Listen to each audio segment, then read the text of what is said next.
month.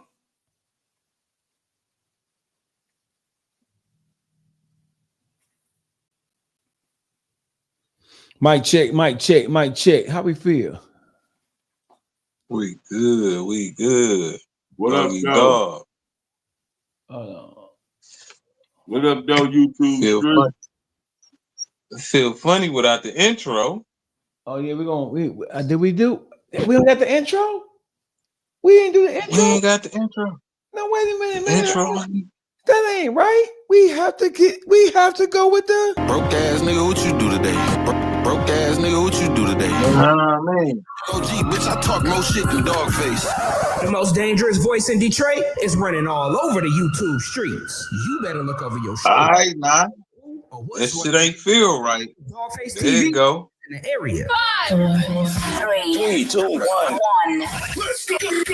Let's go, people. Mic check 1 2 1 2. Mic check 1 2 1 2. My name is Dogface Calderon. Welcome to the YouTube streets. The boys are back in town. What's the word with y'all, man? How y'all feel, man? What up, though? Hey, listen, man. So if you have been wondering, where have the boys been? Well, I'm a part of the connecting tissue with the YouTube streets. Although everybody has an equal stake in the YouTube streets as far as the members. I've been on what's you call that? I didn't get, man, they didn't put me on YouTube punishment, man. They didn't put me on YouTube punishment.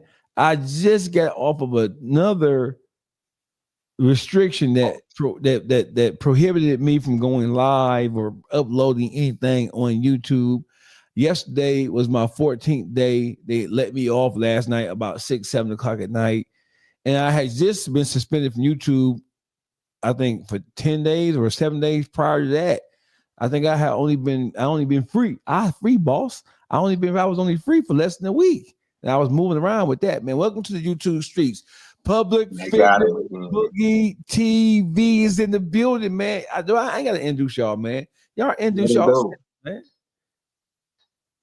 What up, though? You already know the one they love to hate. I got you, Juice. I got you. The one they love to hate.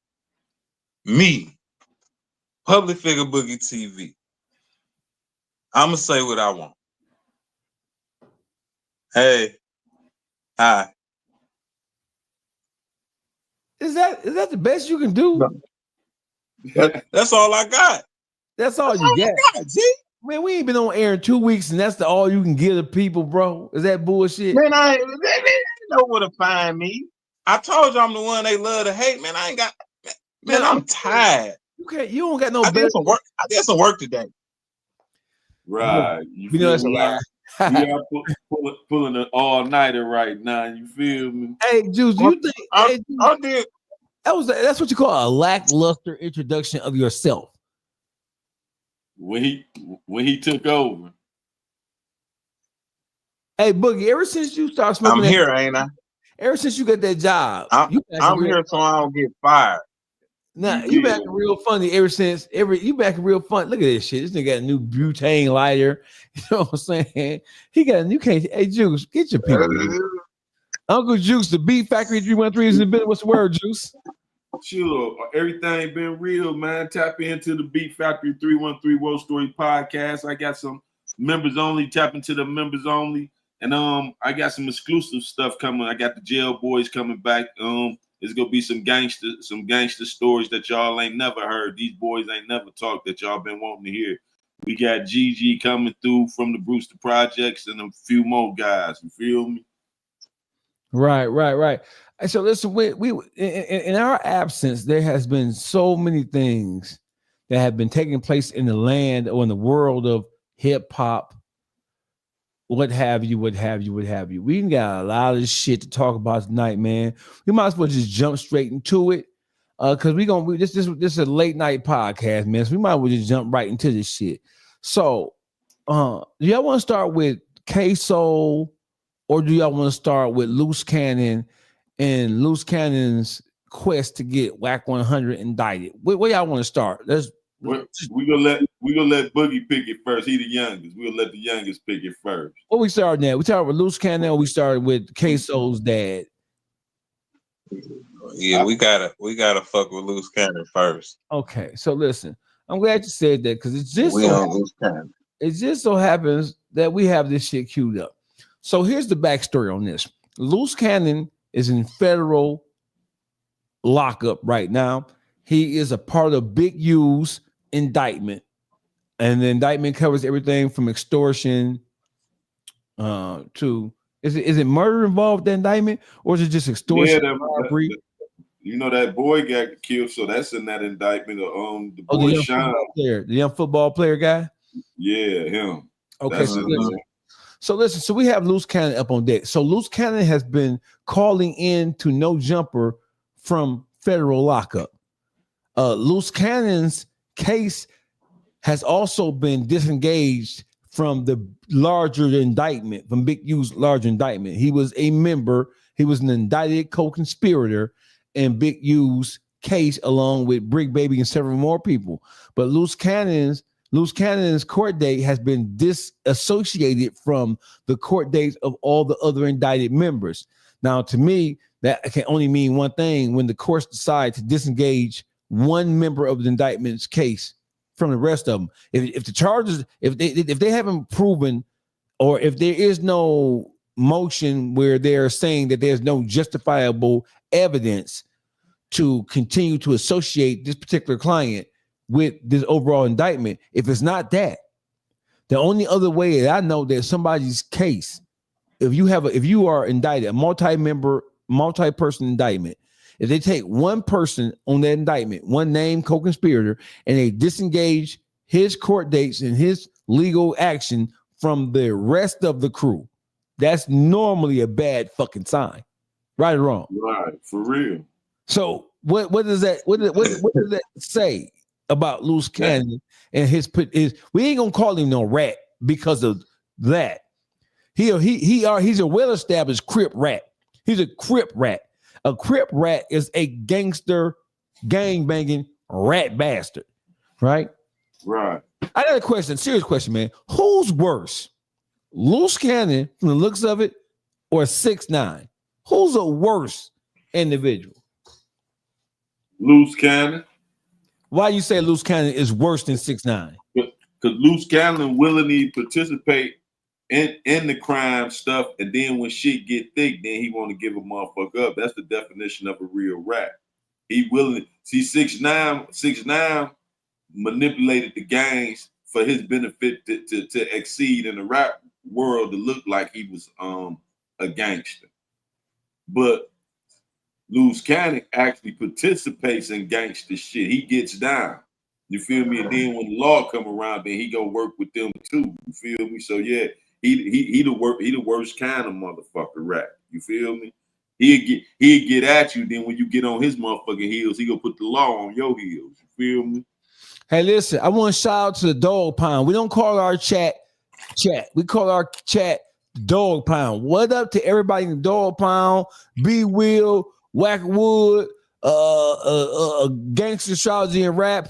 What's up, man? How y'all feel, man? Y'all tap in, man. Y'all like, share, subscribe, man. Tell a friend that the YouTube streets is now in session, man. Y'all kick it with us, man. Y'all chime in if y'all want to tap in and go live with us.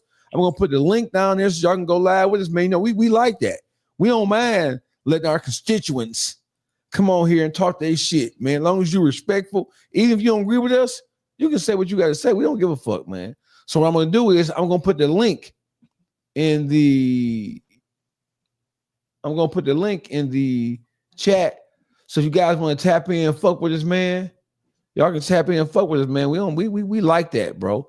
Luce Cannon, in my opinion, he is literally worse than and it's crazy to say this, because of just how out cold 6ix9ine's whole get down was, and how unashamed and how brash 6ix9ine was. And so it's actually crazy to say that Luce Cannon is not really crazy, because like you said, Juice, 6ix9ine was they created his whole image in the studio. Right. They They created the whole I'm a gangster, I'm the Puerto Rican killer assassin ass shit. That he was never that. They created that to fit a stereotypical approach in order to sell records. They played into gang banging shit in order to sell records. So they turned him into a national gang banger of sorts. Luce Cannon, his shit is leaps and bounds more because, like you said, 6ix9ine was like an unwilling participant in the foolery and the fuckery. And then when he got caught up, nobody thought that 6ix9ine wasn't going to fold up because he was not from that life to begin with. Luce Cannon, on the other hand, Luce Cannon was born and raised in the Crip organization. He was a street motherfucker. He been in prison. He been in jail. He know how the gang go. He don't have an excuse to justify. He never had an excuse. However, I want to offer this. I don't think anybody should be surprised that Luce Cannon is doing everything in his power to snitch on everything that he knows about because of what he did with Big U. He's not just imagine this. He's not a friend of Big U, but he's indicted with Big U. How did that happen? How did Luce Cannon find himself sitting in the federal holding facility on the same indictment of the person who he did everything in his power to try to get indicted? How did he get there? Because he didn't realize while he was digging that hole for Big U, he was digging one for himself because he was implicating himself with he was doing this for Big U. I grabbed up meat meals for Big U. We robbed the dispensary for Big U, and he gave some of the money back. Everything he was putting himself in them situations, like so Big U wasn't paying these niggas. You talking about that shit like you already did time for that shit. You feel me? Yeah, but Juice, when you say that he didn't realize, how is somebody who been to the youth home, been in jail, been in prison before, been all in the streets, the highest level of gang banging in LA, how could he not understand that the shit that you saying Big U did, you were in it with him, and when you tell on him or try to expose him, when you interviewing motherfuckers who say that he did XYZ, how in the world could you forget that you were actually a part of all the criminal activity that you trying to get motherfuckers to acknowledge took place? Because he feel them was unreported crimes that if they ain't hold no validity to the law. Not understanding the law said, oh, y'all did what? They started investigating that shit. That's how they started the investigation to lead to the indictment. See, motherfucker fail to realize you get to run in your motherfucking mouth confessing the crime, you telling on your motherfucking self, and that's the worst kind of right, a nigga that'll tell on himself and tell on you. Feel me? So, Juice, are you saying that Big U did not realize that Luce Cannon did not realize Luce Cannon did not realize that when he was telling the story on DJ Academics podcast, on Clubhouse, on the Wack100 Exposure show, you telling me that Luce Cannon, a seasoned street nigga, been in jail, been in prison, been involved with everything according to him, everything from the worst of the worst in the streets to, just to basic assaults. You telling me that he didn't realize that when he was telling the story about how they cornered and hemmed up Meek Mills in the club in LA, and that he articulated that Big U wasn't there, but Big U was in the parking lot calling the shots. And Big U was the one who called Rick Ross and told Rick Ross, if you don't give us 50 grand, you ain't gonna see Meek Mills no more. And Meek Mills is Rick Ross. He's a part of Maybach Music Group, right? So you telling me that nobody had ever been locked up for this, and nobody had ever spoke about it out loud in a public setting like he was doing. You telling me that he didn't realize that he was talking about a crime? I think he realized that I think he knew he was talking about crimes because they were using all of Big U's criminal activity that the world maybe didn't know about to try to shame him publicly, to try to out him publicly. I think that Luce Cannon knew for a fact what he was doing. Listen. So he utilized, he had the trump card that if he do get hemmed up, he go tell anyway. So he opened his mouth all the way up, huh? I mean, it's a genuine conversation. Bro. A genuine conversation. No, this shit is simple. Right, This is simple. I don't think it's talked about enough.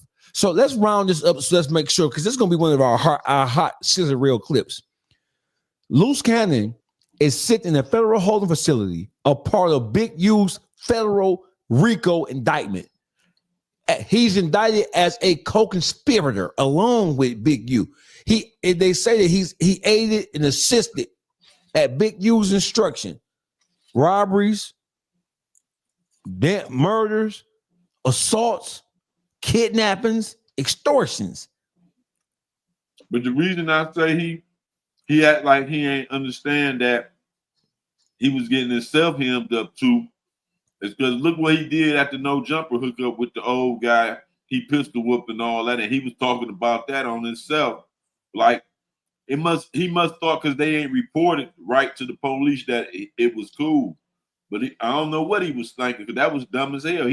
He put himself on that indictment. Hey, listen, hey Juice.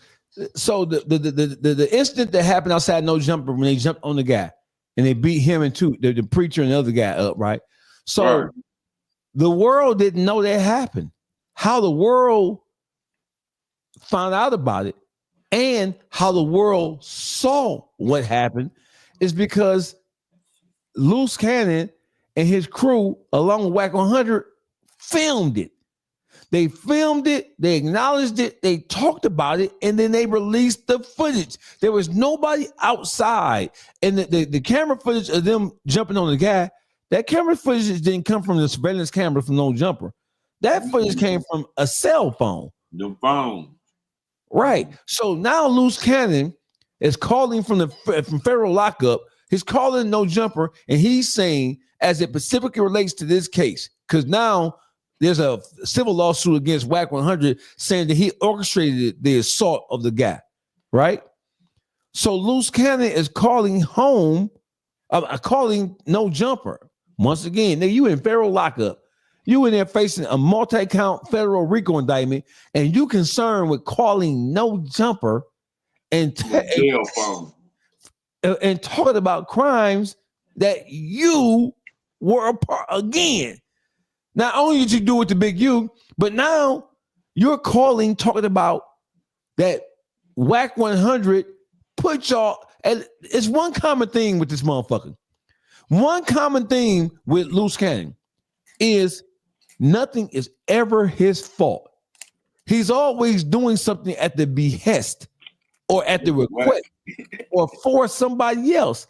This nigga is a virtual. Listen, the term "do boy," gopher, mission man, ass nigga. What you say, Juice? Mission man ass, crash out, nigga, crash out.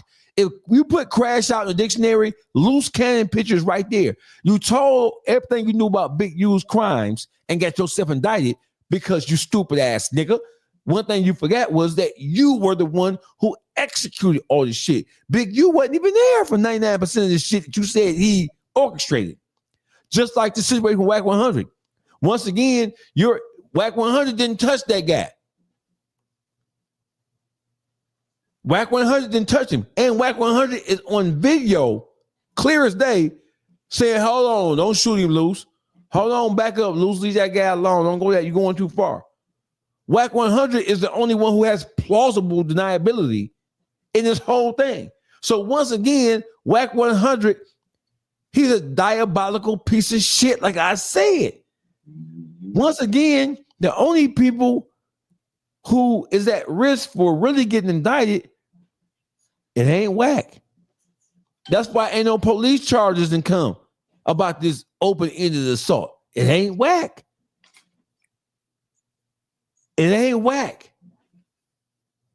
Luce Cannon, you're talking about Wack100 orchestrated the assault and the pistol whipping of this guy, but you're the one who did it. Exactly. So now he ratting on Wack. No, they pointing the finger at each other because now he realized Wack left him out there to dry. See, he ain't see it at first. How? Hey, Juice, come on, Juice. Now, you saying he didn't see it at first? He didn't see Wack was gonna leave him hanging. He thinking an enemy of my enemy is my friend. See, they playing that for their laws of power shit. They all call themselves clicking up against Big U because all of them fell out with Big U. Okay, so what does this have? What is this particular shit? Okay, so listen, let me play the audio. This is Luce Cannon. A couple of days ago, he called No Jumper from the federal holding facility. So for those of you who don't know, Wack100 is being sued by the gentleman who was assaulted outside of No Jumper, who said that he was invited to No Jumper by Wack100, supposedly to do an interview or to conduct an interview. And when he showed up, he was assaulted by Luce Cannon and several other members of Wack's entourage. So this is what we is right. This is what we are right now. So let me pull that up as well so people can see it. What was the brother's name who was assaulted outside of No Jumper? I can't think of his name. What was his name, Boogie? Jay Reed. Yeah, Jay Reed.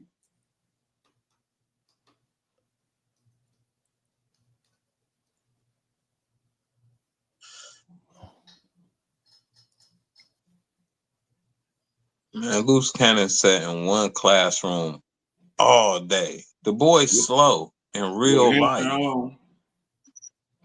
Man, if y'all listen to the phone calls from jail, the boy is slow. He be thinking he halfway telling. Like, nigga, you told it all, nigga. His computer don't be calculating. His computer don't be computing. Y'all giving him too much. Look, y'all giving him too much credit. He don't know what the fuck he doing.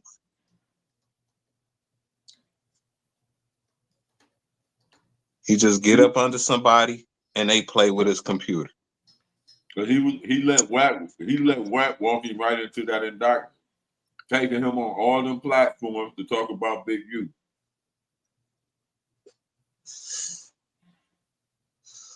Even when his wife was telling him to shut up on academics, when he was telling on the shit on Big U, he wouldn't shut up. Cause the boy is slow.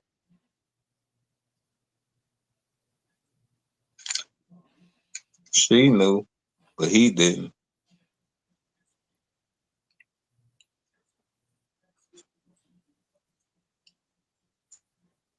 And she said it on there too. I'm gonna be having to buy him out. And right when she said that, unapologetic about it, don't seem terribly concerned about it. Whereas for me, so this has been this is Adam and Wack. There was a pretty vicious assault. I mean, so this is Adam 22 and Wack100 talked about the assault of Jay Reed that took place outside of No Jumper, where the No Jumper employees and guests and hosts park. So this is having the back and forth. We're gonna play this clip first. I mean, I would start with the fact that there was a pretty vicious assault that took place at my facility. And you seem weirdly unapologetic about it, don't seem terribly concerned about it. Whereas for me, this has been a significant source of bad press as well as a potential legal risk. Oh, well, let's backtrack. You made me aware it was somebody back there. Exactly, because I saw them outside and I felt that I was like, oh, what am I going to do? I'm going to call Wack, let them know there's a couple guys outside. Now watch this. Wack didn't run out on no bullshit. Right, but the people that you invited are the ones who got involved in this bullshit. And from my perspective, this is all like a big PR thing. Because why was somebody filming before it even started? Wait, I don't listen. That's somebody who plans on putting the video out from the beginning. Was supposed to come up here and meet me on my way out because we driving to Vegas. Now, I had no idea that you and him were talking 9 o'clock that morning. Me and Luce? I got this fucking text. What were we talking about? Come on, bro. You want to see my conversation with Luce? Well, let's do it. Let's bring up some receipts. You know, I got the receipts. So I'm like, well, he like, yo, I told Adam I was coming. He said, cool. This is you right here. Merry Christmas on us. Thursday, 9 o'clock a.m. What up? I'm dropping off your Christmas gift today at 5 p.m. when Wack gets there, King. You said, oh, shit. Oh. What's up with it? It goes I'm putting a PSA out for all the sweethearts, the sweetie pies, the soft individuals that keep spreading false narratives. Bubble, but you trying to remove yourself. Let me tell you how it all started, everybody. Mozzie came to me, approached me with a business opportunity for a deal to run a TV show off his network. So when Mozzie and Travis Ford came to me, I thought about Wack because I brought up the Take the idea, time out. let's do a exposure podcast. So we go to a dinner meeting that we set up that same night. And when we set up the dinner meeting or whatever, it was Mozzie, it was Jay Reed, and it was Travis Ford. Mozzie introduced Jay Reed and Travis Ford as his business partners. Me and Wack was coming in on another end. So I don't know what's the narrative that they trying to push, like Jay Reed don't have nothing to do with Dosh or anything like that, when basically it was all connected. Mozzie never knew Wack until I introduced Wack to Mozzie. Second of all, the no jumper incident, Bubble Butt knew exactly Jay Reed was coming up there to talk. He knew the discretions and the discrepancies when it came down to the numbers and the false statements that they was presenting, acting like they Dosh Network was doing this amount of numbers and had this amount of subscribers. So all those false rumors and acting like you don't know anything and trying to separate yourself. This police report been out for months. There have not been no charges. So if he's doing a lawsuit That nigga on the or jail whatever, phone. that's what he's doing, a lawsuit. But I don't have nothing to do with none of this stuff. Y'all can stop lying. Y'all keep talking about people telling, snitching, ratting, all that stuff. Wait until August 13th come out. And then when it comes out or whatever, let's see how many people lose credibility by saying stuff. All y'all do is just talk. Y'all don't do nothing else but talk. Don't tell this that goofy ass nigga. Now watch this. So he talked about all people do is talk, but this is him calling No Jumper again from federal confinement.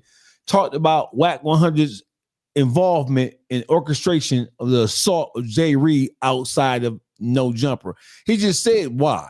He said why they were mad. They were mad because somebody from the DOS network misrepresented the numbers, misrepresented the subscribers, misrepresented a lot of information that has something to do with them, and they were potentially working to deal with that. So that's why Wack100, according to him, would have been mad, angry, and upset at Jay Reed. They wanted some get back at the false information they had been led to believe, which that had something to do with the business. So let's listen to Luce right now. Okay, Bubble, but this is an open case, and you trying to take yourself out of a situation. All you doing is just shedding more light to the situation than just letting it die down. You a goofy. You know it was 4 or 5 other videos that was being sent. I sent you one version. You had like 3 or 4 other versions that you sent me. So you need to just stop with all the nonsense and goofiness. Stop acting like you wasn't saying, okay, nobody's gonna mess with me now. They better not come to No Jumper and doing all this other stuff like that and parading and saying this and saying that. Bro, you's a goofy. It's all on the internet. You put it on there. These are your words.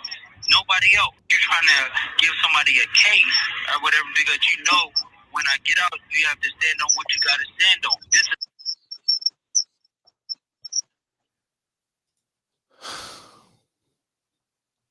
He trying to get his get back.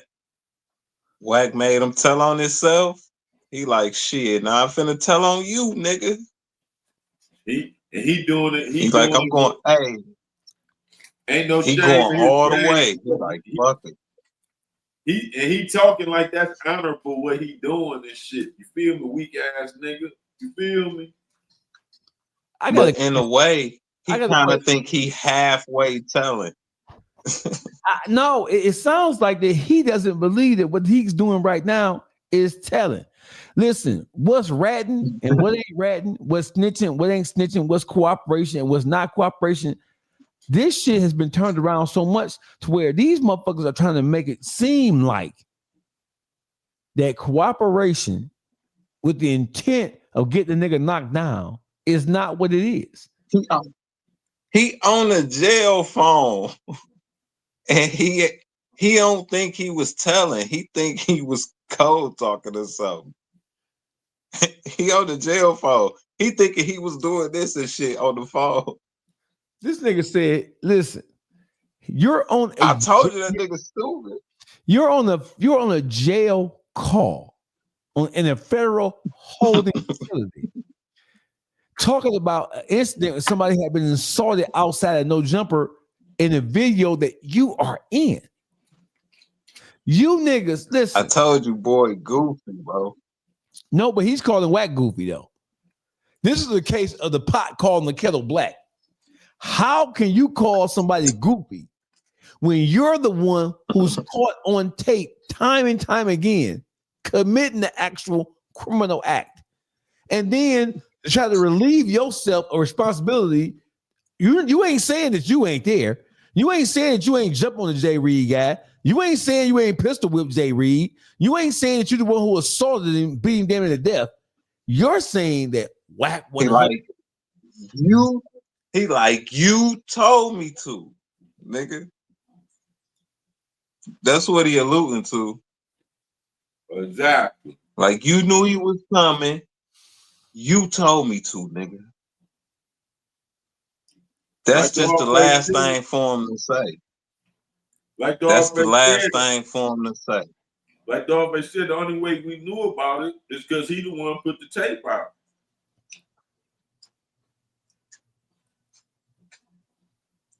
And he went in detail about blow for blow, what it was about, what it was for. Hey, listen, bro. I listen. I have been critical of LA and the whole gang culture, Crips and Bloods as a whole, and Pyru. I now know that Pyrus and Bloods are not necessarily the same thing. Education for me.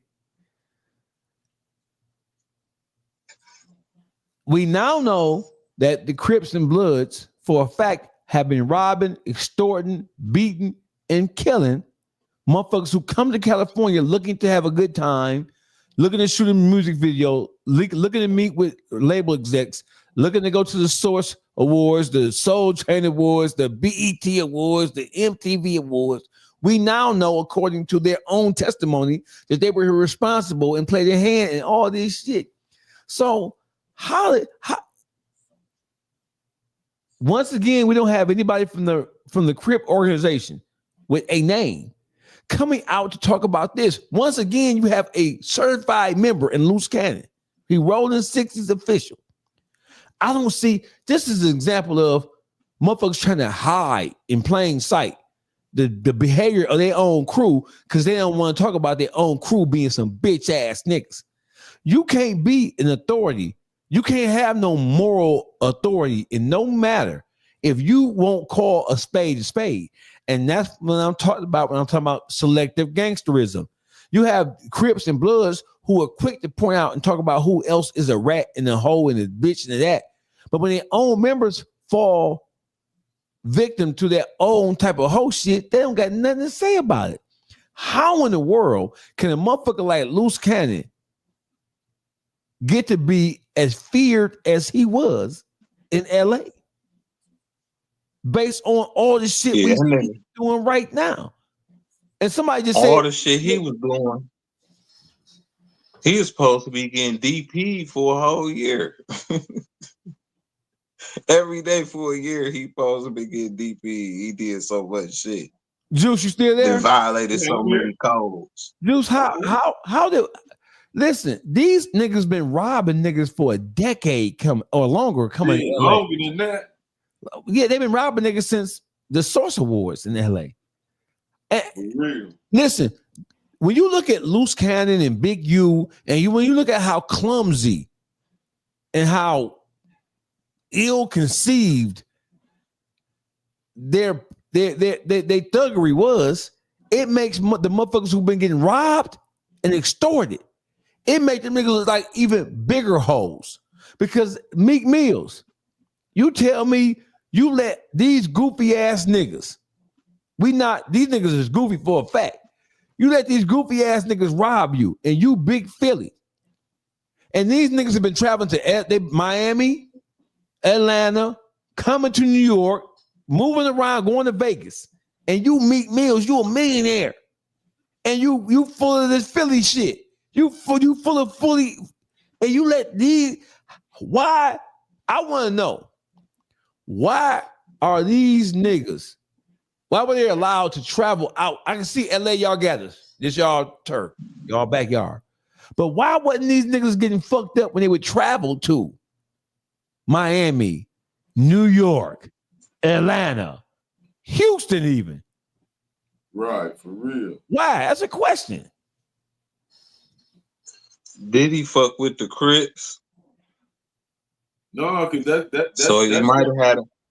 You said it right there, Boogie. He What might have had happens is, when they get squoze down in Cali, when they catch them in Cali and put the squeeze on them, you notice them boys take up their gang. They become a gangbanger. All the boys became gangbangers. When none of them boys gangbanged when they first started in the industry. Cash Money Records, when none of them niggas gangbanging. They wasn't screaming no blood shit. None of them. You feel me? But they went down there, got extorted, got squoze. They became Bloods. You feel me? That's the shit that go on. That's why they don't get at them when they catch them in another city. You can't beat them, you join them. They become what their oppressors are. On the soft squeeze, you seen the soft squeeze, you know how it goes. They squoze Diddy way back then. Nigga, that shit wasn't gonna stop. And Meek Mills, that's light work. But Meek Mills, once upon a time, before the audio of Diddy blowing his back up surfaced, Meek Mills was considered to be a top-notch East Coast gangster rapper, wasn't he? Am I correct? He had a nice Philly crew with him. Them dream chasers, them the boys wasn't buying it at first. His first crew, I don't know what happened to them. You know, he fell off with them. That's cause he was running with niggas from the city. So they was holding him down. Our presence kept that nigga looking like that. Meek Mills? Yeah, he running with Dex. Yeah, he had no Chopper Boys with him for a small period. That nigga was running with niggas from here, I swear. Oh, okay. Yeah. He was running with Dex Osama. Don't forget. Oh, with Dex now. Yeah, he was running with Dex. Right. Dex is Chopper Boy. He was running with the Chopper Boy clique. Right. But I mean, listen, is what Luce Cannon doing now snitching, or is it just him? Is it just him? No, he telling everything, and that's why. There you go, right there. It wasn't the shit he was doing, going on academics and all them. You hit it right there. It wasn't he didn't know or he didn't understand what he was doing. He understood full well what he was doing. He just knew he had a trump card. If it come down to it, he doing what he was gonna do. I ain't going to jail. I'm gonna tell it all. He say it get too heavy. I'ma tell. If it's about a year and a half, I'ma hold that card. But if it get too heavy, shit, I'm telling. That's what the fuck he on. So Juice right. And listen, right. And listen, so you have all these West Coast and from the City Nashes to fucking Wack100s of the world and the Poetic Flacos. They have a lot to say about what's going on with everybody except the motherfuckers who are out there with them. If you notice, the City Nashes of the world, for the most part, the Wack100s, with the exception of Big U, they be handling niggas from the West Coast with kid gloves. And that's because they know they're gonna have to see them or could possibly have to see these niggas. Exactly. So they playing shit with kid gloves. Why are we not seeing more West Coast podcasters talking about the rat ass behavior of Luce Cannon and Christopher Lovejoy, who's still claiming to be Big Crip? 600 is still claiming to be Big Crip. How Is this possible? Cause I think in a whole totality of it, I think everybody playing the same game. I think everybody playing for self, and secretly everybody telling. They figure, man, we falling. We ain't no real game. I think everybody secretly telling. So you telling me that the gang bangers in LA, Bloods, Pyrus, and Crips, are you telling me that they are acquiescent or they are complacent or compliant or they are in, they know this is happening right up under their nose and they're choosing to ignore it? I think it's more the fact of they glad they telling on Big U. The pressure been relieved off of Big U was squeezing their guts out. You feel me? So some of them other gangsters go look the other way. Why? They wouldn't have told, but they ain't mad that them niggas telling on Big U, dog. A lot of niggas want to Big U. Yeah, I ain't saying, yeah.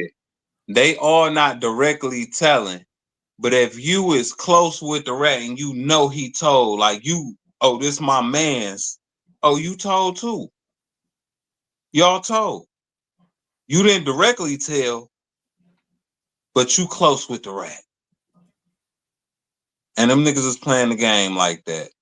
Because them niggas is happy Big U went down. Listen, I agree with you, bro. Listen, but I remember, and I want to bring, I'm glad Wack100, I'm glad you brought this point up. I remember that Luce Cannon did say that he got a phone call. This is where it all went crazy for me. When I was like, this nigga, this some ratting.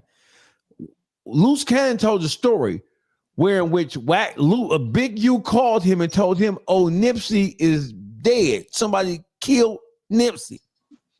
He said that phone call came a half an hour prior to Nipsey dying. He said that when Luce Cannon, when Big U called him and said, hey, Nip, somebody shot and killed Nip. He said he called the block, and the block said, oh, no, Nip right here. And then a half hour after that, Nip dead. Luce Cannon told a story where he said that Big U told him that Nipsey Hussle had been shot before he was shot. That right there is a direct piece of information that law enforcement can use and point at to say, hey, listen, you knew it was going to happen. You anticipated it happened. You started calling people, telling people it was going to happen. And then it in fact happened. How would you know how would you know that he was going to get killed that day around the same time period if you were not somehow knowledgeable of the premeditated nature of the fucking murder? Facts. You telling me that niggas in California seeing all this red ass shit going on by certified members, why isn't he getting DP in the federal holding facility? It's Crips and Bloods everywhere. They worldwide. They're like roaches. Crips and Bloods are literally like fucking roaches, bro. No. They say it's niggas that tell and wish they could tell. Two niggas in there. That's why he ain't getting DP.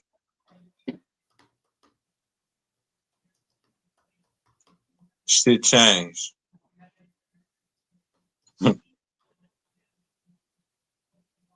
Then not just that, the fans around, they can't put belt to ass right now. You feel me? That yours truly still around. It's the open cases. They under indictment. You feel me? And they see he building the case. So motherfuckers ain't trying to do nothing to him. They can't even take him out the game. Watch this. Let's make sure we're on the same page here. And I'm on a phone. He FaceTimed me. So he FaceTimed me and stuff like that. He was like, Nipsey just got killed. I'm like 6-0. I didn't hear that. So I hang up with him. I called Nipsey and I'm like, Nipsey, what's up? He was like, oh, what's up with it? Nipsey answered. Nipsey answered. He answered the phone. And I was like, I love you, cuz, or whatever like that. Did you tell him the call you just got? Or you didn't even mention it? I didn't mention it. And that's what fucked up because my cousin is Nipsey baby mama. You get what I'm saying? So it was like I could have probably stopped it or it had it. Stop what? Fuck you mean? That's fuck you talking about. No, because listen. So after I talked to Nipsey and I was like, yeah, I love you, cuz, or whatever like that. I'll see you later or whatever. So I hung up the phone. I thought Big U gave wrong information. 30 minutes later, the homies blowing me up like they just killed Nipsey. And so I'm like, wait. You get a call from Big U telling you Nipsey just got killed. Yeah. You panic, call Nip. Nip answer the phone. Yeah. And you like just talking on regular. So it's like at the end of the day, I didn't even think about it because you don't even warn him that you got that call from dude. No, because their relationship was so fucked. It'd be like they be hot one minute, then they be cold the next minute, and then they be lukewarm. Like you and just 30 minutes after you get out the phone with Nip, he get killed. Yeah, I got it. So you think he hit you? Listen, if there was ever any doubt in anybody's mind about Wack100's participation in aiding and assisting law enforcement with giving them clues, giving them information, giving them a direction with which to travel to look for shit about Big U. That right there, I think people forget about that shit. While Luce Cannon, Big 6-0 neighborhood Crip, is telling the whole world on No Jumper, who has 5 million subscribers, at the time that they were having this discussion with Adam 22, Luce Cannon, Wack100. Luce Cannon was only on No Jumper because Wack100 invited him on No Jumper. That's the only reason why he was there. Luce Cannon didn't have no relationship with Adam. He had a relationship with Wack. Wack brought him on there to talk about this thing to make Big U look horrible. And look, Wack walked him through it. He walked him through it. He walked him through it. Because he making sure. Hey, listen, he walking him through. You say he that what? What? He's making sure. What? He's walking. This nigga is like a prosecutor at trial. He's leading the witness. If I was a defense attorney, I'll be objection, lead the witness, putting words in the witness' mouth. This nigga is leading the witness, who is Luce Cannon, as he describes Big U's obvious involvement and knowledge that Nipsey Hussle was on his way to the upper room. That's how cold. Listen, there is no clearer example. There is no clearer example of Wack100's goal, his end game with this whole Big U saga.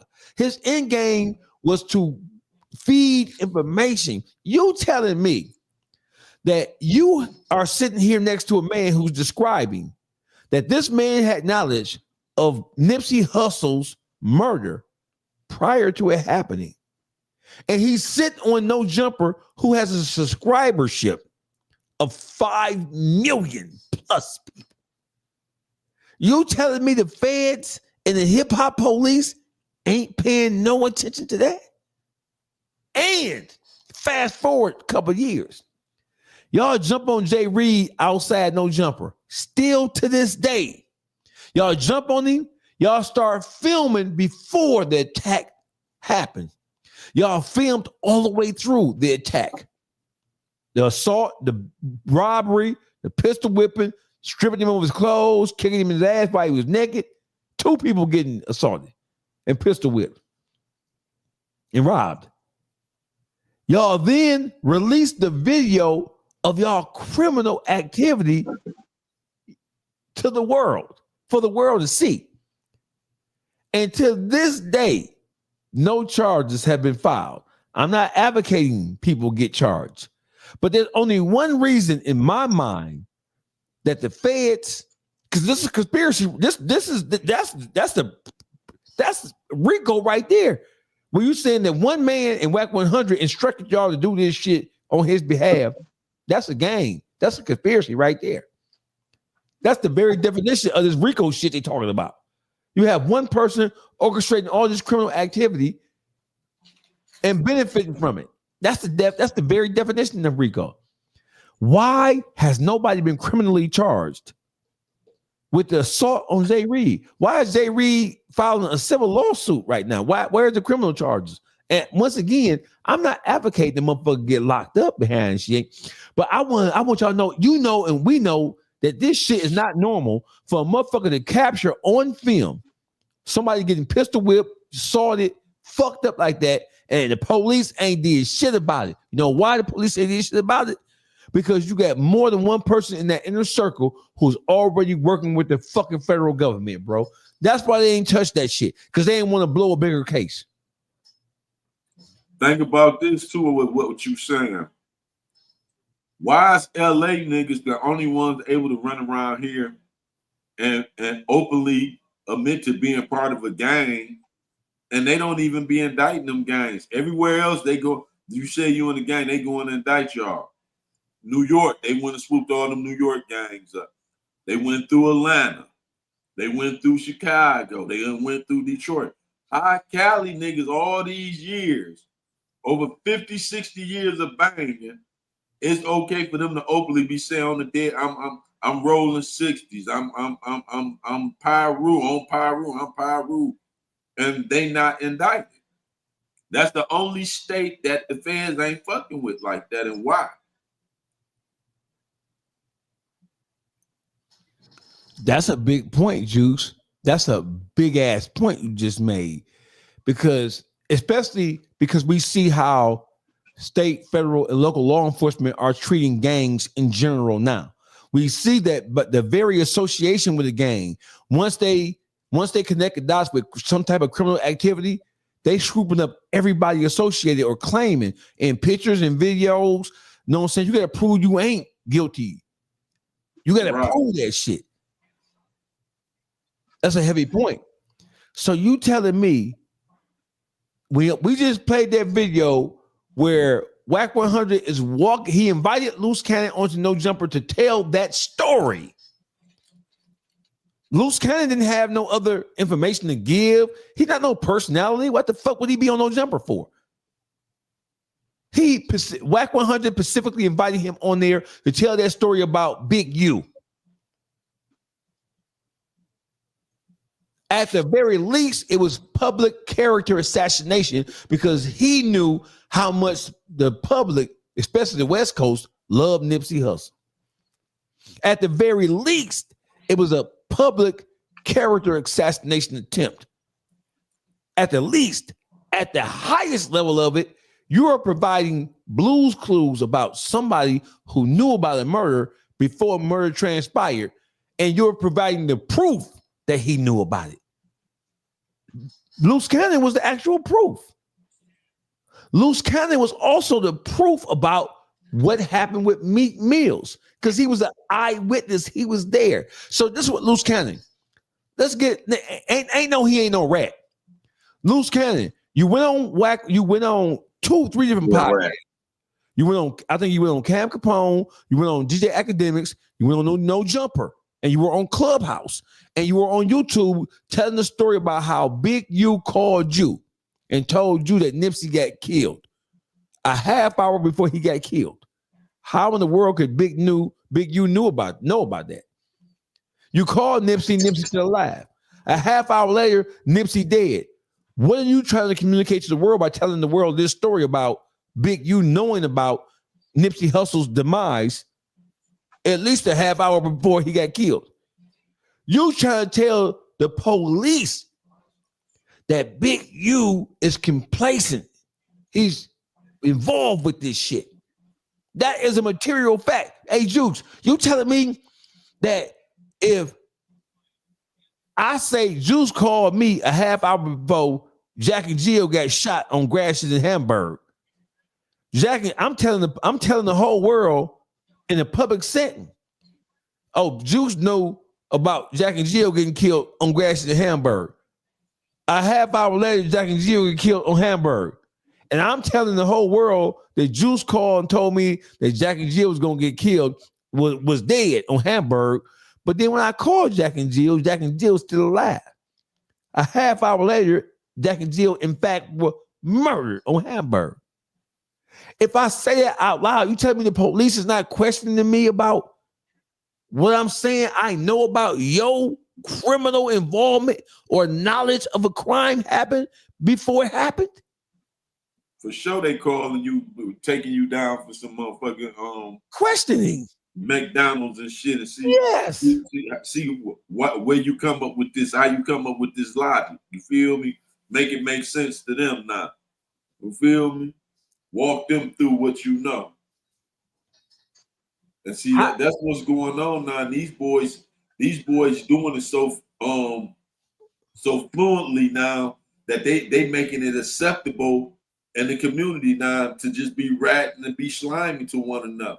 You know what I'm saying? So that's what we got to nip that shit in the butt. That's not cool. That ain't how you motherfucker get out. That ain't how you conduct business or handle the motherfucker. You made a statement earlier about, hey, listen, there ain't nothing we can do about motherfuckers utilizing YouTube, Clubhouse, or social media to do what they doing. These niggas is on that.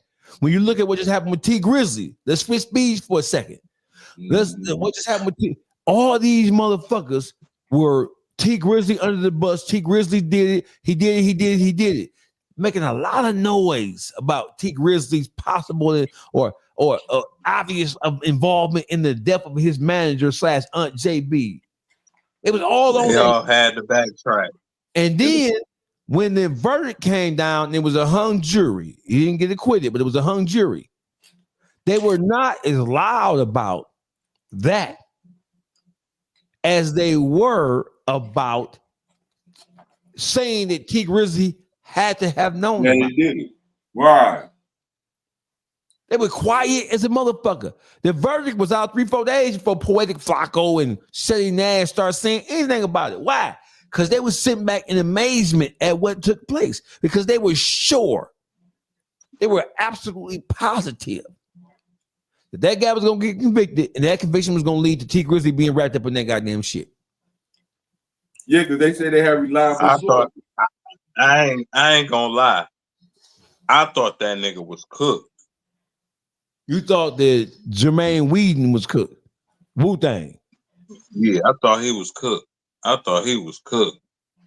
The gun, the car, shit. I thought he was cooked. Were you shocked that it came back hung jury? Hell yeah. I thought he was cooked. Hey, you know what? I'm gonna tell you, let's keep it G, man. We just do to extreme, we gonna keep it G. The reason why you were thought it was over for him. Man, bro, let me tell you something. The reason why you shocked because you from Wayne County. And you know the Wayne County prosecutor name is Kim Worthy. And she don't play. And you know that under the direction, under the instruction of Kim Worthy, bro, when you get caught with a murder weapon, the car the murder was used in the commission of the murder, the cell phone was pinging in the area of the murder prior to the murder happening. Bro, you know, like I know that in Wayne County, Kim Worthy gonna cook that. They gotta lie. If they gotta lie and create fake witnesses like you did with all the exonerees, shout out to Marvin Cotton, shout out to Butler, shout out to all the boys, Kevin Harrington, shout out to all them exonerees, man. Bro, you know, like I know that Kim Worthy gonna set niggas up like it's nobody's business.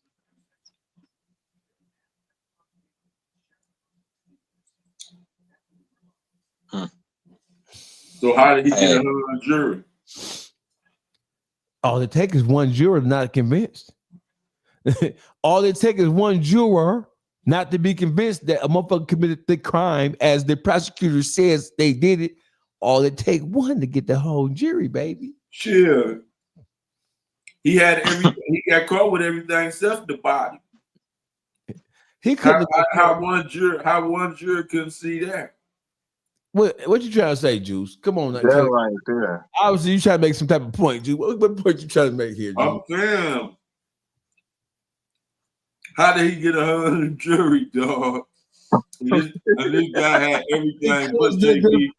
Because the defense attorneys did a good job with painting a different scenario, Juice. What was their scenario?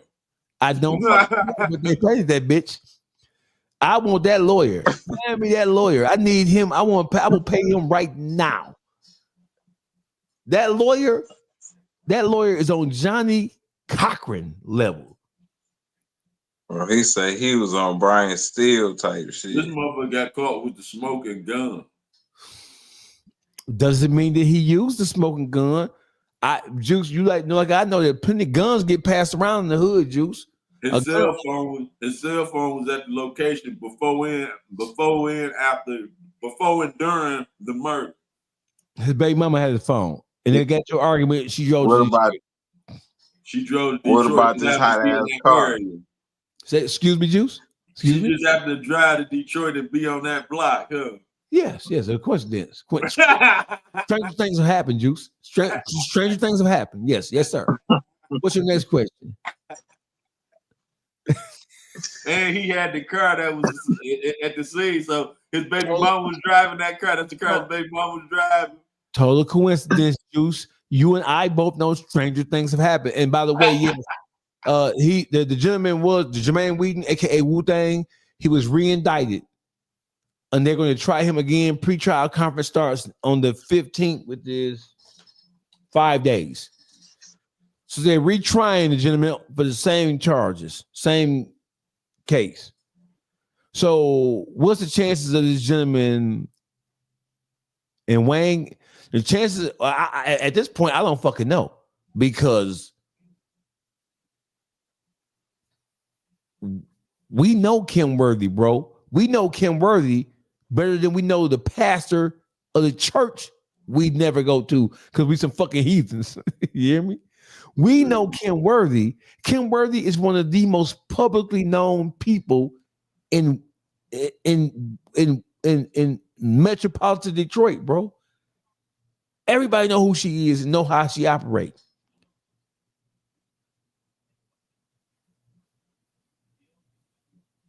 Yeah. And that's why I say again, how did they perceive to get a hung jury with all that evidence again? How one juror ain't see something wasn't right with that? Put it that way. I ain't gonna convict nobody. But how the jury ain't see with all that, the smoking gun, the car, the cell phone. We done see them fine guys guilty who was absolutely innocent. So how did they get him with all this circumstantial evidence? And ain't nothing persuade nobody, huh? It went in his favor. I have a response. You ready for it? Yeah. Praise the Lord. Jesus. Jesus is real. The Lord is real. The Lord was on that man's side. Right. Praise the Lord. If there was ever a hallelujah needed, it was a hallelujah. It was a hallelujah moment. Somebody wasn't going. They didn't believe. Why they wasn't going? Well, listen, according to Shay Nash and Poetic Flacco, they trying to say that somebody paid to fucking get to the jury and pay some of the jurors off. That's what they were saying. Now, does that sound like it makes sense to you? I mean, I ain't fucking with y'all tonight, bro. I'm telling you right there. I'm just saying, if you get caught with everything except the dead body in the trunk. You got caught with the gun. You got caught with the car. The phone, the cell phone. Juice gonna make you say it. Hey, look, the cell phone you know to use frequently was pinging at the location. Dog. Juice, Juice gonna make you say it. you're never going to get me to say anything other than that man. Who was his lawyer? Who was his lawyer? His lawyer a bad motherfucker. That's why. Listen, good counsel, Juice. That's what gets that man a hung jury. Good counsel. Good counsel. There are some lawyers who are better than others. We know that.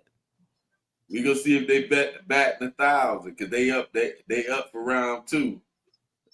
They got to do it again. No, batting a thought. Ain't be, the chances of a motherfucker. Because I done seen Kim Worthy throwing she throw that motherfucking ball. She throw that time to your motherfucking ass so quick, that guilty verdict so quick. And I don't think her arm wore out yet. You feel me? I ain't fucking with Juice night Boogie. Tonight Shit, I wonder who that jury was. If she was a female, I want to see what she into. Hey, because I know she got a bag. Who is the person that was captured on the video recording? She got that bag. I ain't fucking with y'all tonight, bro. Because y'all got at least one of y'all got negative energy. And breaking news, and further news, and other news. Oh, this motherfucker piece of shit here. So here we have. So they're from Jacksonville, Florida, or are they from Baton Rouge? Were they from Jacksonville? Jacksonville. Okay. So Queso. Queso is a rapper from Jacksonville, Florida. For those of you who don't know, Jacksonville, Florida is one of the most dangerous cities in America, especially when it comes to their hip hop artists having issues with each other and then not having the what do you call those skills to kind of like deal with shit without violence? Diplomacy. Right. So diplomatic diplomacy. Motherfuckers from Jacksonville, Florida are not known for their diplomacy skills. The rappers in Jacksonville, Florida are some of the most, they're worse than niggas from New Orleans and Baton Rouge when it comes. Jacksonville is worse than Chicago. Are they worse than Chicago? Shit, they on that level. They ain't as bad as Chicago because they ain't as big as Chicago, but they on that level. But that's probably what make it worse though, because Jacksonville is I think is the largest city from geographically wise in the country. I think it is, but population though is not. So population it can't compare to a Chicago as far as density. I think Chicago got like 3-4 million people in Chicago, in the metro area of Chicago. In contrast, Detroit has maybe 1 million, maybe 1.5 million people in Detroit, in Metro Detroit now. It used to be a lot more than that. But Queso, so here's what happened with Queso. Queso's stepbrother, brother, and father, or stepbrother, cousin, and father got shot up in a car. Allegedly, Queso went for some get back. Because we know his stepbrother got killed. I believe another brother or a cousin got shot, and his father got shot. Is that what happened? No, his brother got killed, and his other brother got shot in the head 3-4 times. And then his father His father got shot in the back. Yep, his father got shot. Yeah, the brother was the stepbrother though. The brother was a stepbrother that got killed. Okay, so the one who got shot. Okay. Everybody got shot. Everybody got shot. Was the daddy was in the car too? Got shot too? Yup, he got shot too. Hell yeah. Okay, so what happened was after this shooting, Queso jumped out with a chopstick, allegedly, and went to work on the people who had shot and killed his stepbrother, his brother, shot and killed his stepbrother, and shot and injured his father and his biological brother or cousin. One of the two. Don't hold me to it. No, both. It was a cousin and his brother. Okay. It was a car full of them. Okay. So what happened according to prosecution in the case, he's been subsequently found guilty, is that after the murders, Queso went to his father's house and his father burnt the clothes up in an attempt to try to like cover up Queso's involvement. The father immediately, when they discovered that his father, I guess they came to the house and the father was burning up the clothes that they found out were used or worn by the person who shot the people. Queso's father, little do anybody know. Well, people in Jacksonville knew because Julio Fulio had made songs about Queso's dad being a rat, an informant. Yeah. So we find out that Queso's dad is like a little Woody of Jacksonville. Who knew? Queso's father had been cooperating with the police and was an informant for the police for a decade prior to this incident happening. He was a known snitch. So this is Queso's father. And this is going to illustrate a bigger point for us because we have two dads who are proverbial pieces of shit. Queso's dad is on the stand at his son's trial for murder. And this is what Queso's dad had to say, courtesy of Law and Crime. Who is the person that was captured on the video recording shooting Charles McCormick?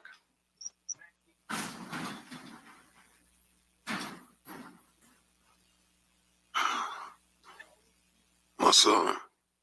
It's not often you see a father testify against their own child, especially when they're accused of murder. Now, sitting here today, you realize that you are testifying against not only co-defendants, but family members. Yes. Why are you doing that? Well, I have a number of reasons. We'll explain what led this father to make the controversial decision, plus why his son stands accused of first-degree murder. Thanks for joining us on Law and Crime. I'm Elizabeth Milner. This is one of those cases where it feels like it's all in the family. The defendants accused of murder are cousins, and the state's star witness is one of the defendant's dad. Now, prosecutors claim that the victim was stalked and targeted for a very specific reason, to get revenge over the music lyrics that the defendants weren't very fond of. On January 15th of 2020, Charles McCormick was walking out of a temp agency when he was gunned down in broad daylight. The killer wore a mask, was in all black, and chased down Charles before escaping in a getaway car. According to prosecutors, this wasn't a random attack. It was all planned out. The reason for the murder, a diss track written by the victim.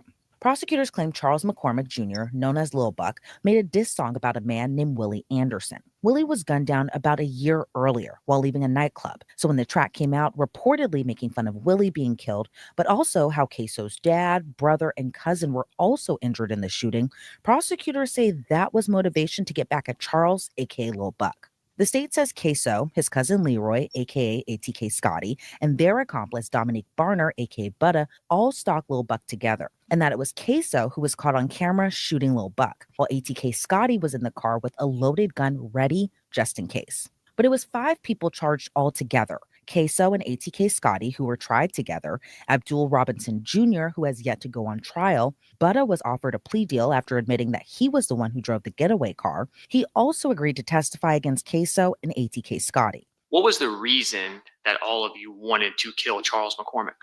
Because of the diss track he made. And did that diss track upset you? Yes, sir. Were you upset about what he said in it? Yes, sir. Did he get stuff wrong? Yes, sir. That upset you?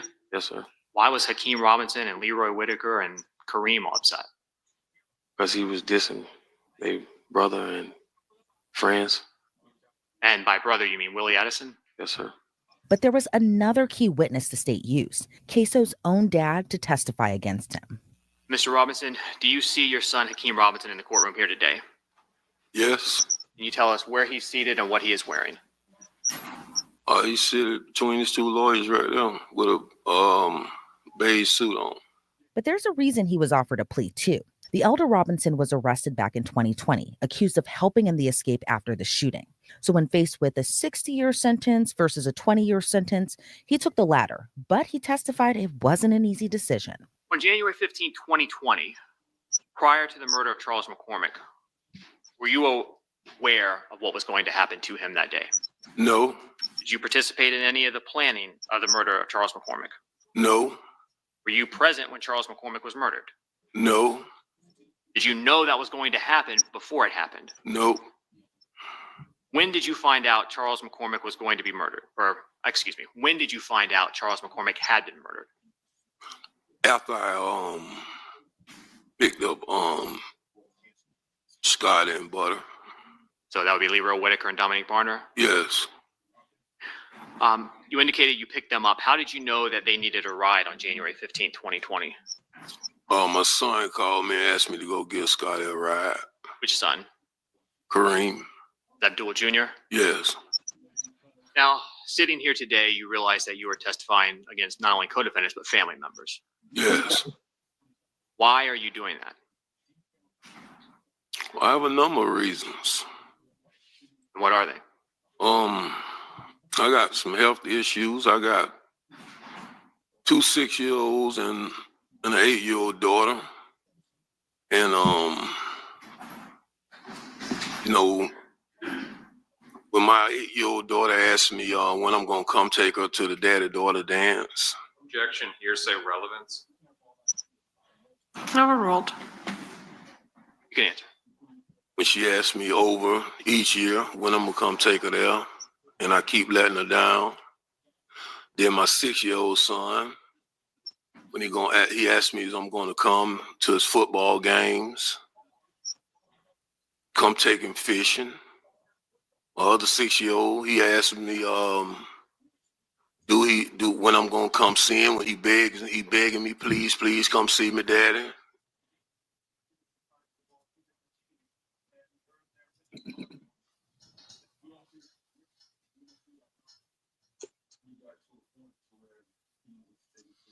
I don't see no problem. I don't see no problem. Hey, Juice. Juice. I'm here. Now, Boogie, you say now what now? What you say now, Boogie? You say what now? I don't see no problem. With what? I'm about to tell you why. Oh, here we go. Butter been a rat for years. He told on they friend. The pops, Fulio told them niggas that the pops was a rat. Oh, cause you my kid, you think you motherfucking special? A rat is a rat. You put them in the corner, they gon' rat. They knew what their daddy was. They knew what Butter was. That's what happened when you see that's they pops. But hey, you can't move like that with him. That's what happened when you be friends with a rat. He already told on one of their friends, Butter, and they knew that. That's why I don't see nothing wrong. Cause they already knew that they was gonna do that. Hold on. You was hanging with them. Hold on 1 second. What's up, y'all?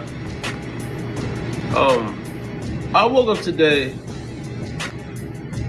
and I had this overwhelming thought in my head, and I think like something is telling me to tell y'all or share this message with y'all. So I feel like it's somebody out here, or maybe it's just a bunch of people out here that need to hear this. And it was like, you thought you were special. You really thought you were special. Hell no. Who told you you were special? Then he got his daddy personality. High Learn said it's not about being a rat. What is it about? KA's in the building. So High Learn is not about being a rat. So I don't know what you mean by that specifically. However, let me take a stab at it. All I gotta tell you, Higher Learning is man, oh man, oh man. So he makes himself sound completely innocent, completely unaware, completely disengaged and disassociated from it. It is a known fact that that gentleman has been a cooperator, has been a rat for 10 years plus, but probably longer than that. But it's work of the nastiest kind to take the stand at all, but to especially take the stand against a family member, your son, no less. Boogie is saying you should have known better. You dealing with a known commodity. You know what you. Queso heard the rumors about his daddy being a rat. He had to, because some of the most famous rappers from that. Julio told them. So there's They no heard all of this song. Can't get around this shit. So Boogie, are you saying that they put themselves in a position to be told on by somebody who's going to tell, and so therefore we shouldn't be shocked, and the general public shouldn't be shocked, especially after we found out this guy a known informant? Is that what you're saying? When it ain't nobody else to tell on, and it got to be your people, and you already been telling, well, your people it is. It was him. But in the same sense, it's like, hey, you bitch ass nigga, take care of them motherfucking kids and put some money on these books. You hear me?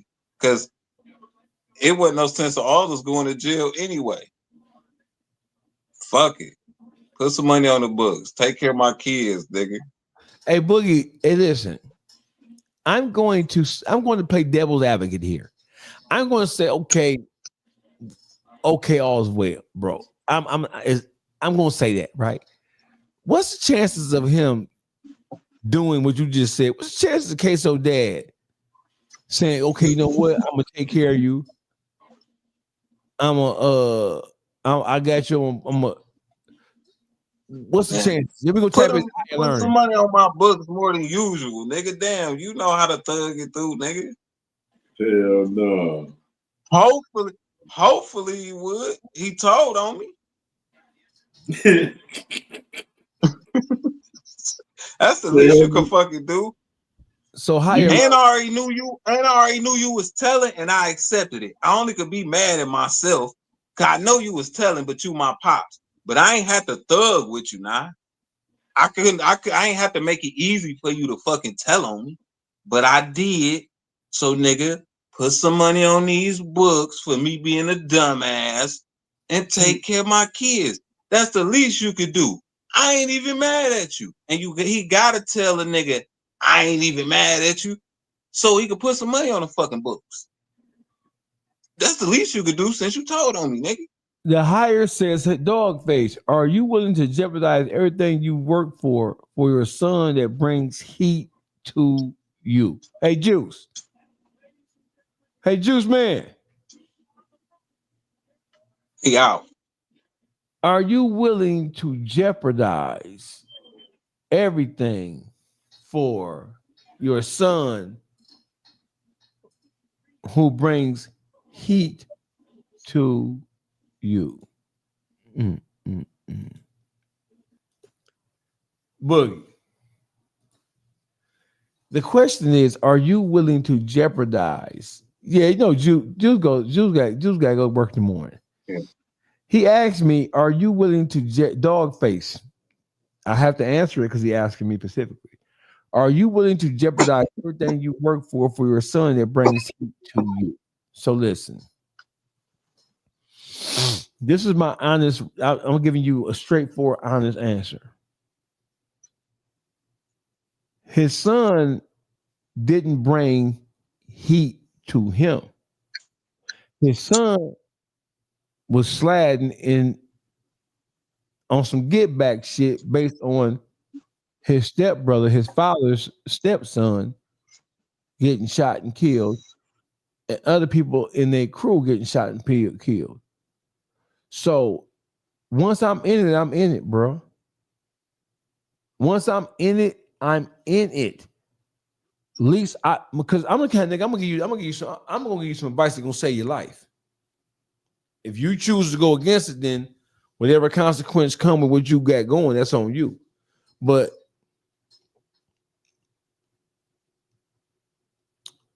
I ain't telling on my kids. I done brought you in this motherfucking world.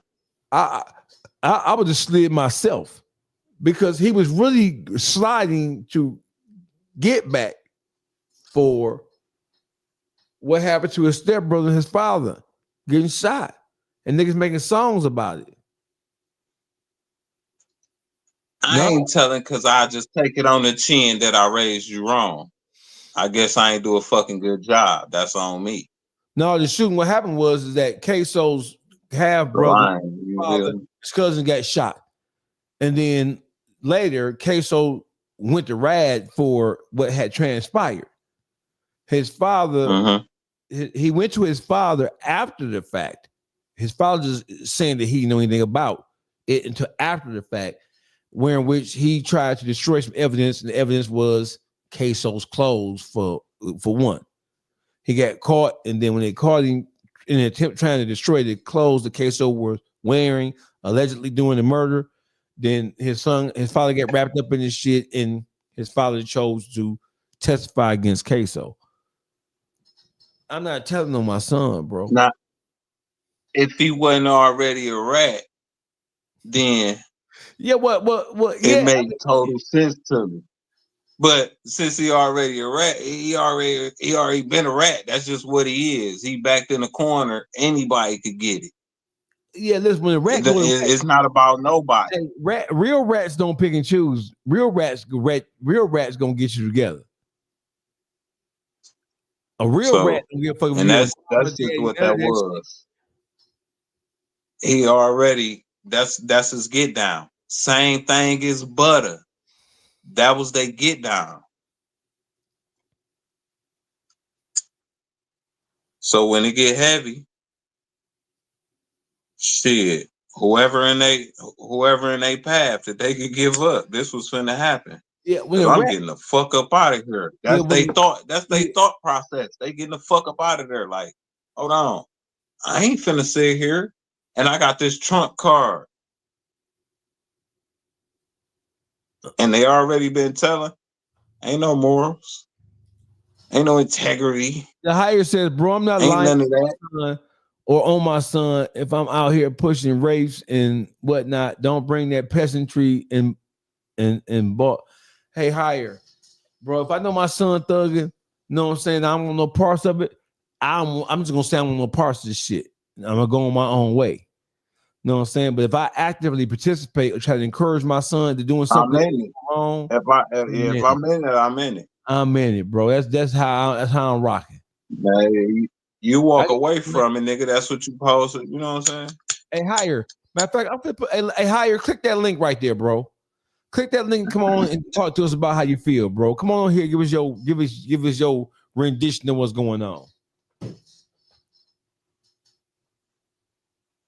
I ain't telling no my son. I ain't telling no nan nigga.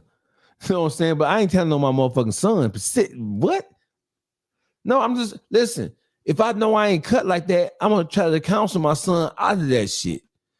What's the word, man? Dog pounds in full effect. Public figure Boogie TV. Dog faces in the building. Uncle Juice retired for the night. You know he a busy man, so you know how it go, man.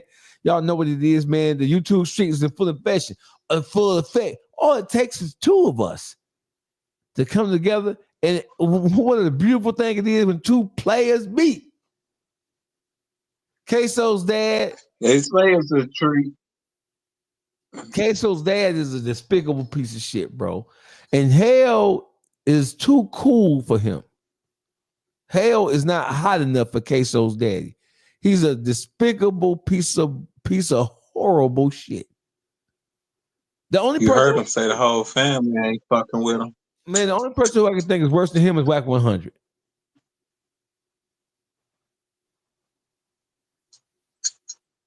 It's crazy. You tuned into the best of YouTube streets. Smart motherfucker. OTF Vonnie's father. Wack a smart motherfucker. What's up with OTF Vonnie? Yeah, I mean he's a diabolical piece of shit. So now we have OTF Vonnie Pops is telling everybody that OTF Vonnie had something to do with the death of King Von. It was gonna set King Von up. That sound about right? No, that he did have something to do with setting King Von up. Well, how? Because King Von was and the little pop situation. How? What am I missing here? Because Oh yeah, Vonnie. Go to when his pops was speaking.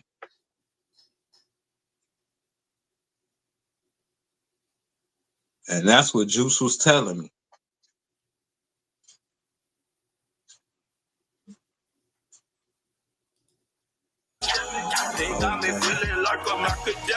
Looking good for Dirk.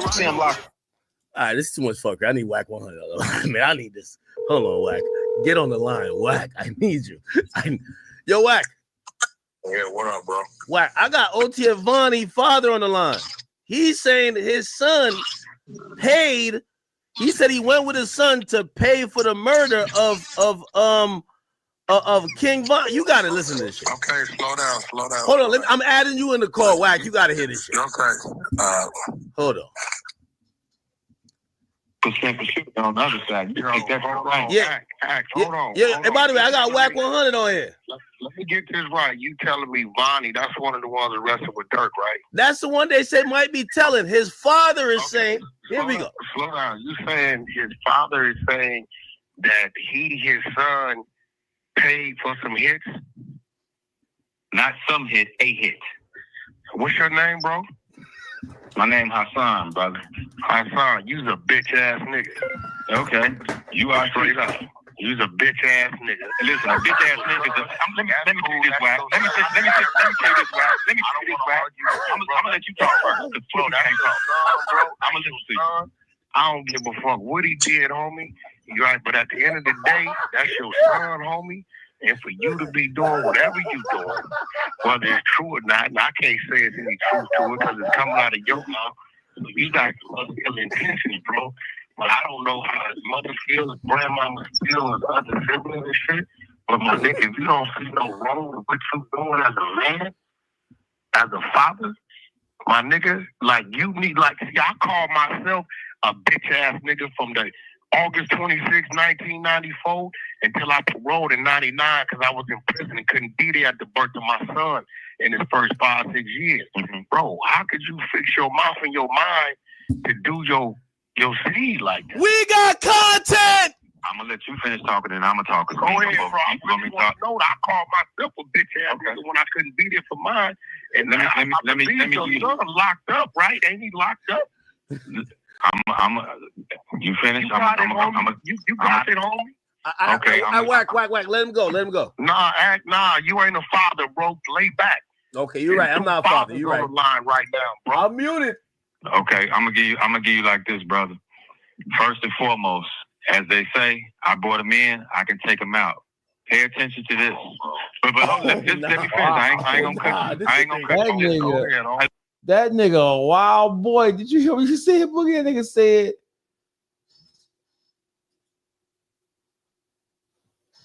I brought him in. I could take him out. Hey, my mama told me I brought you in this world. I'll take you out this bitch. She did not mean I'm gonna tell the police that you committed a crime, or I'm gonna tell niggas who will kill you that you killed their homeboy. I'm not gonna expose you like that. I'm not gonna do none of that shit. What the fuck is that? But doggy, let me tell you why that kind of seemed tricky. Like why all that seemed tricky. Let me tell you something. Cause what if that was just an angle? What if that's just an angle, and all that is placed on Vonnie, right? And all that really shift the dirt. They want dirt. So if that's all on Vonnie, and Vonnie, like, I give y'all dirt. I admit to all of this and get a lighter sentence or get off because they really want who? Dirt. So what the fuck they got to do with his father telling the whole world on academics who has million? How many subscribers? Yeah, hold on. Did you hear what Did you hear what I said? Academics get 900. That's all part of the. That's all. Listen, that's all part of a big play. You need the media, so you use the resources you got. Think about this shit. What do we do? You use these resources.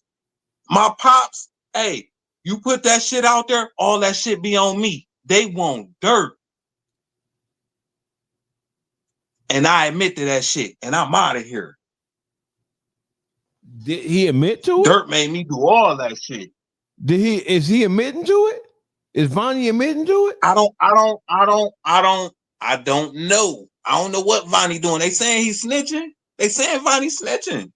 They are saying that. So that shit look like an angle. That look like a play to me. Hey, Boogie, this Chicago. That's what it feel like to me. Hey, Chicago. That feel like a play to me. Chicago politics was tricky within and of itself without any of this shit. Man, that looked like one of these. Flea flicker. I'm telling you, that's heavy. That might be unless somebody could prove that he really hate his fucking son. You got to prove that to me. Show me something where his son put a gun to his head or something. You like, oh yeah, he would tell on his son. Okay, Boogie. Strike a pose. We're gonna use this for our caption. Now we did the chip thing. You guys remember how you did the chip thing? Go, come on. Hold on, I got you. We had second pose. We're gonna use this for the cover of this bitch. That's a good point, Boogie, because he already telling. So it's the quarterback sneak. Come on, Boogie, ready? There it go right there. I ain't get it. I didn't think about it like that, Boogie. See, these boys, so listen, see, because this ratting, these boys are getting sophisticated with this ratting. They running overlay for underplays with shit. We don't know where this shit stops. They don't give a fuck about being, because they don't give a fuck about being labeled a rat. Nah, look at how the rats is excelling in life. So they like, shit, I can too. I just got to get out this motherfucker.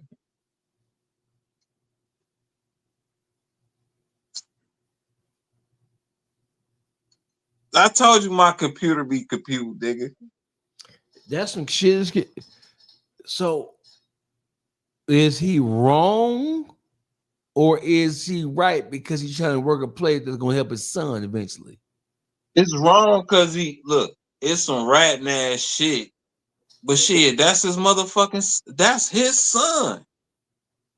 Well, son, if you want, I don't know if his daddy is a street nigga. I don't know what type of nigga his pops is.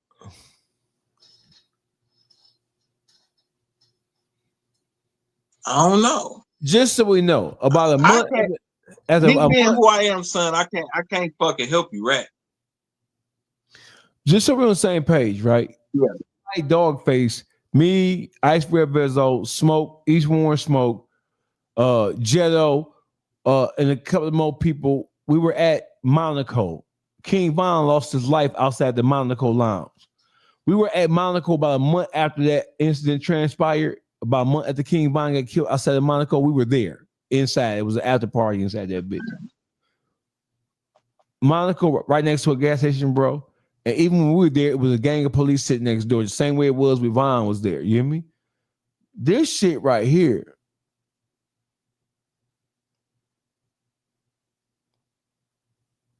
Somebody said, stay out the streets. I'm gonna put this up. The hire said, the streets have been dead a long time. And what I mean by that, because people always say that, but they don't really give an explanation. The streets and what you think make up the streets and what you think niggas should be standing on and art, that shit ain't the same shit. Niggas been telling, this ain't nothing new. So let's not act like this is some new shit. And niggas been telling since the mob. Niggas been telling since Judas. Judas was a rat. So this snitching ain't nothing new. This nigga said snitching, sorry nigga, I'm trying to come home. That is a horrible joke, beer gang. That's a horrible joke.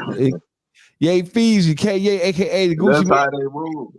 The big Gucci man in Detroit, Yay Feezy. That's I call him Feezy. Feezy say once the rat you, that's about right. But god damn, Vonnie pops is Muslim. Ain't no such thing as no Muslim rat. Muslims would die for principle, let alone for their family.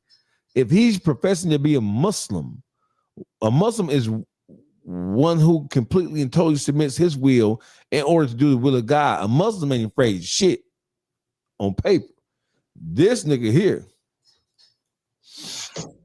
Hey, but guy, I'm finna go sleep, bro. You gave me a headache, man. I'll catch y'all tomorrow, bro. I'm gone. This shit is ignorant. Public Figure Boogie TV. Go subscribe, like, comment. He dropped content, a gang of content. Y'all go check out public. Listen, we got 36 people in the building right now. If you see this now, or if you're seeing it now, or you're seeing it some other time, go subscribe to the Beat Factory 313, Uncle Juice. Go subscribe to Hensay Reviews. Go subscribe to Meet This Shoe. Go subscribe to Detroit Gossip. Detroit Gossip. Y'all go subscribe to Dogface TV Podcast. Go turn me up, baby. Y'all know what it is. Public Figure Boogie TV. I love y'all, man. The Dog Pound. We love y'all. What we doing tomorrow? Tomorrow we come. When you free tomorrow? What time you free? See, about 6 o'clock. We back on YouTube streets. Hey, listen, for everybody who in the building right now, we got 33 people in here. We back at 7 o'clock tomorrow, 7 p.m. tomorrow, the YouTube streets, and we got a whole laundry list of shit to go over that we haven't been able to go over because I've been on fucking suspension. Where y'all been? Dog, I was on suspension, bro. I just got off yesterday, 6 o'clock. We back. I love y'all. And I've been at my fake job. Yeah, the fake job. We'll be back. We'll be back tomorrow. We'll be back. Tomorrow, 7 o'clock, we back in the building, man. Y'all know what it is. Peace.